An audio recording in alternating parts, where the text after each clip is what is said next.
আমি ঢাকা যাওয়ার সিদ্ধান্ত নিয়েছি। তোমরা গাড়ি কেনার সিদ্ধান্ত নিয়েছো। তারা এখানে আসার সিদ্ধান্ত নিয়েছে। এই যে কেউ কোনো কিছু করার সিদ্ধান্ত নিয়েছে, এই ধরনের কথাবার্তাগুলোই আজকে আমরা ইংরেজিতে বলা শিখবো। তো কেউ কোনো কিছু করার সিদ্ধান্ত নিয়েছে, সেটা ইংরেজিতে বলার জন্য আমরা ব্যবহার করব have has decided to ভার্বের ১ নাম্বার ফর্ম। কেউ কোনো কিছু করার সিদ্ধান্ত নিয়েছে, decided to have has decided to ভার্বের ১ নাম্বার ফর্ম। কেউ মানে প্রেজেন্ট ফর্ম। হ্যাঁ, ১ নাম্বার ফর্ম বলতে প্রেজেন্ট ফর্ম। তাহলে আমি ইংরেজি শেখার সিদ্ধান্ত নিয়েছি। এই যে সিদ্ধান্ত নিয়েছি অর্থে আমরা তো ব্যবহার করছি ডিসাইডেড। তাহলে কে সিদ্ধান্ত নিয়েছে? আমি। লিখে ফেলি আই, তারপরে হ্যাভ, আই হ্যাভ, এই যে তারপরে decided to, DECIDED, decided to.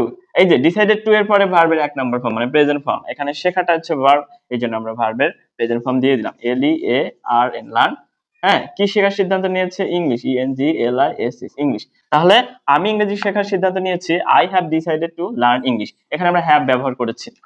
আমরা হ্যাজ কখন ব্যবহার করব? সাবজেক্ট হিসেবে যখন হি, শি, ইট অথবা এনি নেম, কোন নাম থাকবে, তখনই আমরা ব্যবহার করব হ্যাজ। যেমন এখানে যদি আমরা বলতাম সে, তাহলে আমরা দিয়ে দিতাম হি হ্যাজ। ঠিক আছে? হ্যাজ মানে এই যে এই কয়েকটা সাবজেক্টের ক্ষেত্রে অথবা কোনো নাম থাকলেও আমরা হ্যাজ দিব। আমরা যদি দিতাম নীলা, নীলা, তাহলে আমরা কি দিতাম? Nila has, NILA, Nila has decided to learn English. হ্যাঁ, এখানে এই জায়গাতে যদি হি, শি কোনো নাম থাকে তখন আমরা হ্যাজ দিব।